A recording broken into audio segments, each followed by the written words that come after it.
Praise the lord. అందరూ బాగున్నారండి? ప్రతిరోజు మనం దేవుని కృపను బట్టి తండ్రి మాట చొప్పున జాగ్రత్తగా ఎలా నడుచుకోవాలో మనం నేర్చుకుంటున్నాం. తండ్రి పరిశుద్ధ గ్రంథంలో రాపించి పెట్టాడు. ప్రతిదీ కూడా A to Z మనం ఎలా మాట్లాడాలి, ఎలా ప్రవర్తించాలి, ఎలా జీవించాలి, మన క్రియలు ఎలా ఉండాలి, మన హృదయం, మన తలంపులు ఎలా ఉండాలి, ప్రతిదీ కూడా తండ్రి రాపించి పెట్టాడు కదా. మరి వాక్యం చదివి ధ్యానించి అలా వదిలేస్తే ఉపయోగం ఉందా? దేవుని చిత్త ప్రకారం మనం నడుచుకున్నట్టేనా? కాదు కదా. ఎప్పుడైనా సరే ఒక మాట మనం చదివాము అంటే అందులో తండ్రి ఆ మాట ద్వారా తండ్రి మనల్ని ఏ విషయాల్లో సరి చేసుకోమని చెప్తున్నాడు, ఎలా ఉండమని చెప్తున్నాడు, ఎలా మార్చుకోమని చెప్తున్నాడు. ప్రతిదీ కూడా మనం ఆ గ్రహింపు అనేది ప్రతి ఒక్కరం కలిగి ఉండాలి. ఒకవేళ లేదనుకోండి, ఆ గ్రహింపు లేకపోతే నాకు అర్థం కావట్లేదమ్మా, నేను చదువుతున్నాను కానీ ఇంకా నాలో ఏమి సరి చేసుకోవాలో నాకు అర్థం కావట్లేదు, ఎలా సరి చేసుకోవాలో కూడా నాకు తెలియట్లేదు అని ఎవరైనా అనుకుంటే మీరు దేవుడి పాదాలు పట్టుకోండి. అది కూడా తండ్రే చేస్తాడు. మనుషులు ఎవ్వరు మనల్ని పర్ఫెక్ట్గా తీర్చిదిద్దలేరు. కానీ మనల్ని పూర్తిగా ఆయనకి ఇష్టమైన పాత్రగా మార్చగల శక్తి మన తండ్రికి మాత్రమే ఉంది. తండ్రి పాదాలే పట్టుకోండి. అయ్యా మార్చుకోమని మీరు చెప్తున్నారు, కానీ నాలో మీకు అభ్యంతరకరమైన క్రియలు ఏమున్నాయో, మిమ్మల్ని బాధ పెట్టే పనులు నేనేం చేస్తున్నానో నాకు తెలియట్లేదయ్యా. మీరు చెప్తే ఖచ్చితంగా ఆ గ్రహింపు మీరిస్తేనే నా తండ్రి, మీరు సరిచేస్తేనే నేను పూర్తిగా మీకు ఇష్టంగా మారతానయ్యా అని మీరు 3 గంటలకు లేచి ప్రార్థనలో పెట్టండి. మీలో మార్పులు రాకపోతే అప్పుడు అడగండి. ఖచ్చితంగా తండ్రి ఒక శ్రద్ధ తీసుకుంటాడు. మనం శ్రద్ధగా ప్రార్థన చేస్తే, శ్రద్ధగా అడిగితేనే. అయితే మనలో చాలామంది, మన ఇంట్లో కానీ మనలో కానీ మనకు తెలిసిన వాళ్ళు కానీ చాలామంది ఆరోగ్యం పాడైందని హాస్పిటల్లో అడ్మిట్ అవ్వడము, ఐసీయూలో ఉన్నారు, కొంతమంది వెంటిలేటర్ మీద ఉన్నారు, కొంతమంది పక్షవాతంతో కానీ దీర్ఘకాలిక వ్యాధులతో బాధపడే వాళ్ళు కానీ చాలామంది చాలా అనారోగ్య సమస్యలతో ఉన్నారు. అసలు తండ్రిని ఆరాధించే మనకి, తండ్రిని వెంబడించే మనకి, దేవుని మాట చొప్పున ప్రవర్తించే మనకి ఇన్ని అనారోగ్య సమస్యలు ఎందుకు? అసలు మనకు ఏ అనారోగ్యం రాకుండా, ఎలాంటి ప్రాబ్లం రాకుండా చక్కగా తండ్రి మనల్ని చూసుకోవాలి కదా. ఖచ్చితంగా చూసుకుంటాడు తండ్రి. ఖచ్చితంగా మనల్ని మార్పు తెస్తాడు, మనల్ని మారుస్తాడు తండ్రి. ఖచ్చితంగా మన శరీరం కూడా, మన బాడీ కూడా ఏ అనారోగ్యం లేకుండా చక్కగా ఆరోగ్యవంతమైన శరీరాన్ని కూడా ఇవ్వగల శక్తి గల తండ్రి మన తండ్రి. అయితే పరిశుద్ధ గ్రంథంలో, కీర్తనల గ్రంథంలో దావీదు గారు ఆ మాట చెప్పారు. నేను ఆత్మలో, ఆత్మపరంగా నేను బాగానే ఉన్నాను, ప్రశాంతంగా ఉన్నాను, నా శరీరం కూడా సురక్షితంగానే ఉంది, నా శరీరం కూడా క్షేమంగానే ఉంది, సురక్షితంగానే ఉంది, ఏ అనారోగ్యం లేదు అని దావీదు గారు చెప్పారు. కీర్తనల గ్రంథము 16వ అధ్యాయం 8వ వచనం నుంచి మనం చదివితే, సదాకాలము యెహోవా యందు నా గురి నిలుపుచున్నాను, కనుకనే నేను కదల్చబడను. ఎందువలన నా హృదయము సంతోషించుచున్నది, నా ఆత్మ హర్షించుచున్నది, నా శరీరము కూడా సురక్షితముగా నివసించుచున్నది అని దావీదు గారు చెప్తున్నారు. ఎప్పుడంట? సదాకాలము అంటే మనం పుట్టినది మొదలుకొని మరణించే వరకు కూడా సదాకాలము మన గురి ఎవరి మీద ఉండాలి? మన గురి దేని మీద ఉండాలి? మన టార్గెట్ ఎవరు? ప్రతి ఒక్కళ్ళు ఒక టార్గెట్ అనేది పెట్టుకుంటారు కదా. ఆఫీసులో కానీ చదువుకునే పిల్లలైతే నా టార్గెట్ ఏంటి అంటే ఫలానా జాబ్ కొట్టాలి. నీ టార్గెట్ ఏందయ్యా అంటే నేను ఫలానా అక్కడ సీట్ సంపాదించాలి అంటే యాంబిషన్ అనేది ప్రతి ఒక్కళ్ళు పెట్టుకుంటారు. ఒక గోల్ అని, యాంబిషన్ అని, లేకపోతే గురి, టార్గెట్ అని, అట్లా చాలా చాలా రకాల పదాలతో పిలుస్తూ ఉంటారు. అయితే అసలు మనం సురక్షితంగా ఎప్పుడు మన ఆత్మ, హృదయమే కదా. ఏదైనా సమస్య వచ్చినప్పుడు ఫస్ట్ నలిగిపోయేది ఏంటంటే మన హృదయమే కదా. ఆ హృదయంలో బాధ ఉంటేనే మనం నిమ్మళంగా ఉండలేము. ఆ హృదయం గాయపడితేనే సంతోషం అనేది ఉండదు. కానీ దావీదు గారు ఏం చెప్తున్నారు, నా ఆత్మ ఎప్పుడు హర్షించుచున్నది, నా శరీరం కూడా, నా ఆత్మే కాదు, నా హృదయమే కాదు, నా శరీరం కూడా, నా బాడీ కూడా సురక్షితముగా నివసించుచున్నది అని దావీదు గారు ఎందుకు చెప్పారు? ఎప్పుడు చెప్పారు అంటే, ఎప్పుడైతే నా గురి నేను బ్రతికున్నంత కాలం నా దేవుని మీదే పెట్టాను, నా తండ్రి మీదే ఆధారపడ్డాను. నాకు ఆలోచన ఇచ్చేది నా తండ్రే. 7వ వచనంలో చూస్తే, నాకు ఆలోచనకర్త అయిన యెహోవాను స్తుతించేదను. నాకు ఆలోచన ఇచ్చి నన్ను నడిపించేవాడు నా తండ్రి. నేను ఏ పని చేయాలో ఆ పని చెప్పేవాడు నా తండ్రి. నేను ఎటు వెళ్ళాలో, ఎవరితో యుద్ధం చేయాలి, ఎలా మాట్లాడాలి, ప్రతిదీ కూడా నా తండ్రి నాకు చెప్పేది. ఎందుకంటే నా ఆలోచన, నా ధ్యాస, నా మనసు, నా ఆత్మ ప్రతిదీ కూడా నా తండ్రి మీదే ఉంచాను. కాబట్టి ఎవరి మీద నేను నా గురి నిలిపానంటే యెహోవా మీద సదాకాలము. ఒకరోజు కాదు, 2 రోజులు కాదు, 1 నెల, సంవత్సరం, 10 సంవత్సరాలు కాదండి, మనం మరణించే వరకు కూడా మన మనసంతా ఎప్పుడైతే పూర్తిగా దేవుని మీదే పెట్టగలుగుతామో అప్పుడు మన మనసుకి సంతోషం వచ్చింది, నా హృదయానికి సంతోషం, మన ఆత్మకి సంతోషం, శరీరానికి కూడా సంతోషం, సురక్షితం. ఏ రోగం లేకుండా, ఏ అనారోగ్యం రాకుండా సురక్షితంగా ఎప్పుడూ కూడా ఆరోగ్యంగా ఉండాలన్నా కూడా అది కూడా మన చేతిలోనే ఉంది.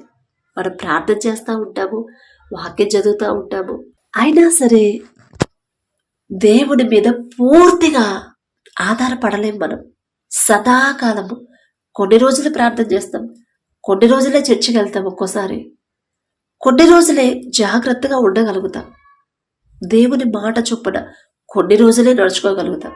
కానీ సదాకాలము ఎవరైతే ఎప్పుడు ప్రతి క్షణం కూడా, ఒక డే స్టార్ట్ అయింది, మార్నింగ్ లేచిన దగ్గర నుంచి నైట్ పడుకునే వరకు కూడా ప్రతి విషయంలో వాక్యం ప్రకారం నా మాటలు ఉంటున్నాయా లేదా, వాక్యం ప్రకారం నా ప్రవర్తన ఉంటుందా లేదా, వాక్యం ప్రకారం నా చూపులు, పాపపు చూపులు చూడొద్దని తండ్రి చెప్పాడు.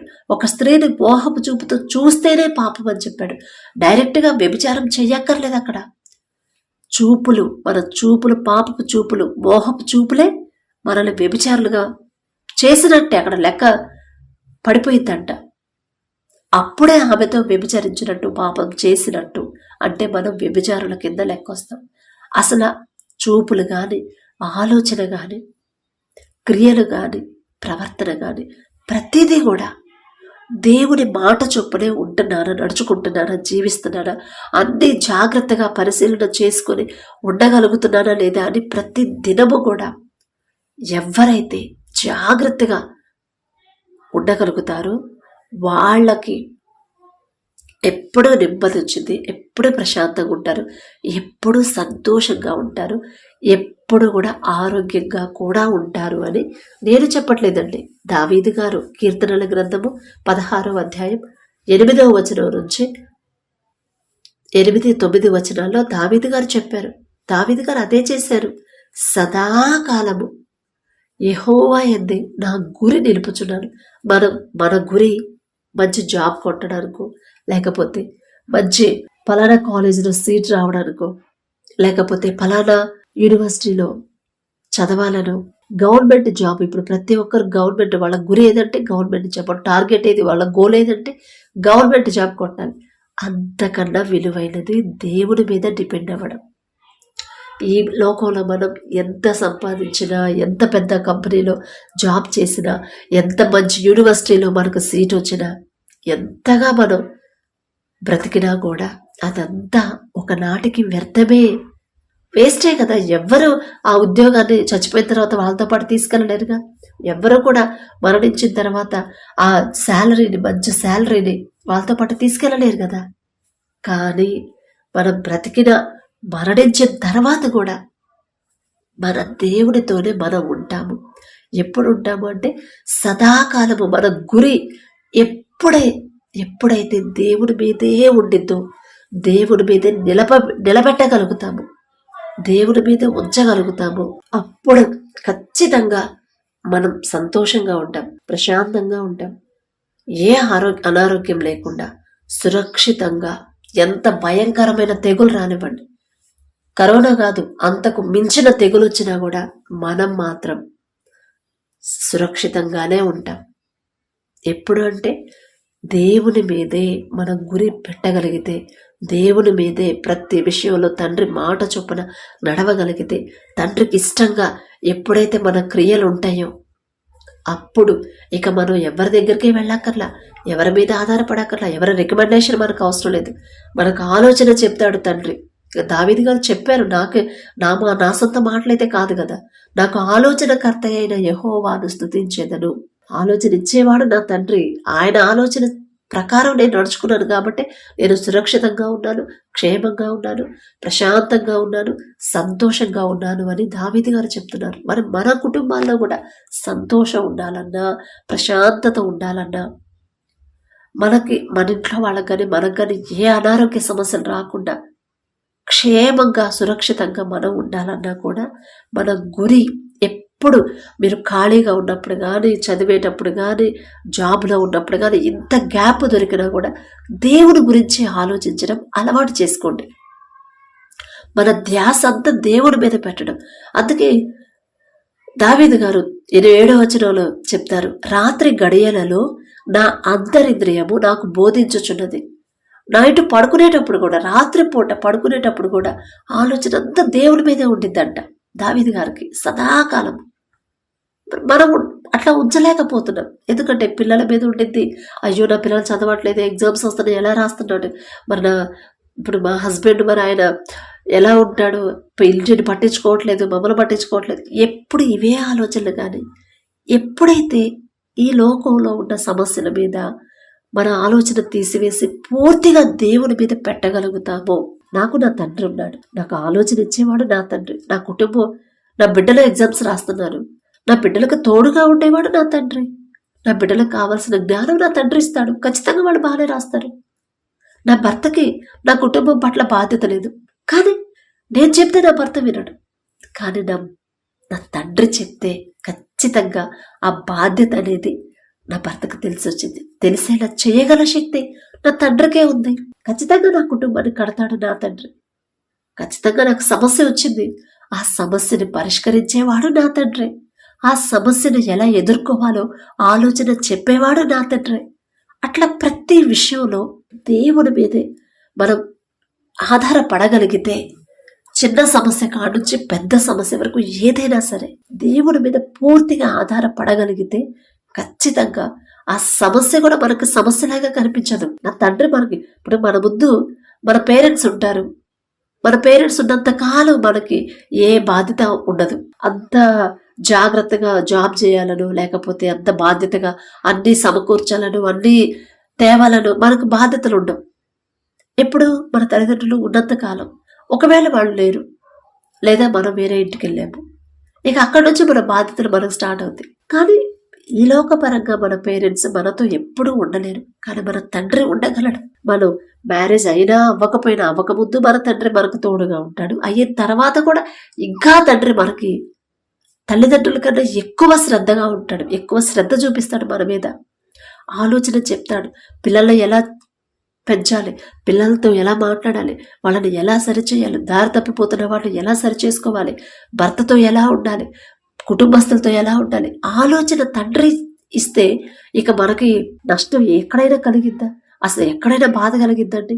అందుకని ఆలోచించండి. మనం సురక్షితంగా, మన వాళ్ళు సురక్షితంగా, మనం ఎప్పుడు ప్రశాంతంగా ఉండాలంటే మన గురి అనేది ఎవరి మీద పెట్టాలి? లోకం మీద, మనుషుల మీద, సమస్యల మీద కాదు, దేవుని మీదే పెట్టండి. మన నైట్ పడుకునేటప్పుడు కూడా మన ఆలోచన అంతా దేవుని మీద ఉండగలిగేలా చూసుకోండి. ఖచ్చితంగా తండ్రి మనకు తోడుగా ఉంటాడు, మనకు ఆలోచన ఇచ్చి మనల్ని ఎప్పుడు సురక్షితంగా తండ్రి కాపాడుతాడు. కాబట్టి ఆలోచించండి. Praise the lord.